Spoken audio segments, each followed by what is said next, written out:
સુરતના ગોડાદરા વિસ્તારમાં આવેલી નગર પ્રાથમિક શિક્ષણ સમિતિ સંચાલિત સરકારી શાળાઓ ક્રમાંક 342 અને 351માં તંત્રની જાણ કે પરવાનગી વિના ગેટ ટુગેધર કાર્યક્રમ અને નિંદનીય નોનવેજ પાર્ટી યોજવા બદલ આચાર્યને સસ્પેન્ડ કરાયા છે.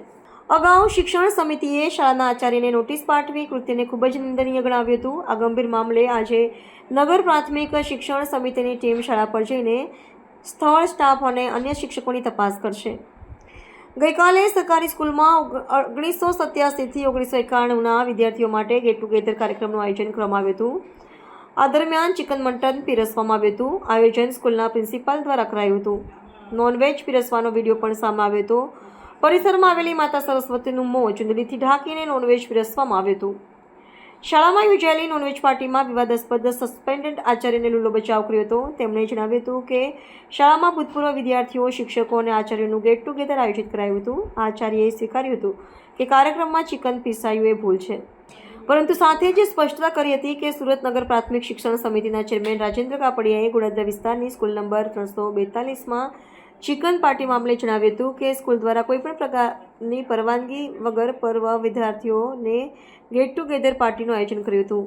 સ્કૂલમાં નોનવેજ પીરસવામાં આવ્યું હોવાની માહિતી બહાર આવતા જ હોબાળો મચી ગયો હતો. તેલુગુ સમાજના ધોરણ 7ના ભૂતપૂર્વ વિદ્યાર્થીઓ દ્વારા આ પ્રકારનું આયોજન કરવામાં આવ્યું હોવાનું સામે આવ્યું છે. આ સાથે જ આ કાર્યક્રમમાં સ્કૂલના પ્રિન્સિપાલ પણ હાજર હતા. રાજેન્દ્ર કાપડિયા, નગર પ્રાથમિક શિક્ષણ સમિતિ અધ્યક્ષ. ગઈકાલે વિડીયોના માધ્યમ દ્વારા જાણવા મળ્યું કે 342 નંબરની શાળામાં non-veg party, get together party થઈ રહી છે અને વિડીયો દ્વારા માહિતી મળી કે આ ચિકન પાર્ટી હતી અને જ્યારે ત્યાંના આચાર્યને ટેલિફોનિક વાતચીત કરવામાં આવી ત્યારે જાણવા મળ્યું કે એને પોતાની રીતે આ પાર્ટીનું આયોજન કર્યું હતું.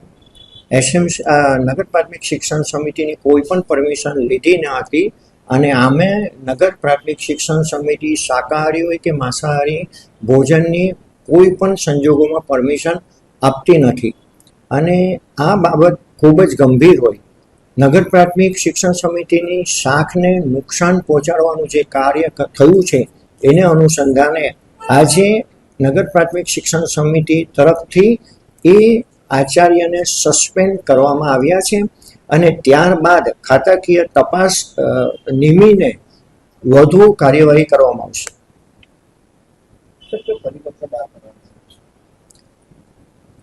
આના અનુસંધાને આમ તો 10-15 વર્ષ પહેલા એ પરિપત્ર છે જ કે કોઈ પણ શાળામાં આવી રીતે કોઈ પણ રસોઈ કે કોઈ પણ પાર્ટી ફંક્શન થઈ શકે નહીં, પરંતુ હવે મને લાગે છે કે હવે એક બીજો પરિપત્ર પાડીને પણ દરેક શાળાને આ સૂચન કરવું પડશે અને એના માટે અમે થોડાક જ દિવસમાં આજે જ અમે એક પરિપત્ર પાડીને દરેક શાળામાં આ બાબતે જાણ કરીશું.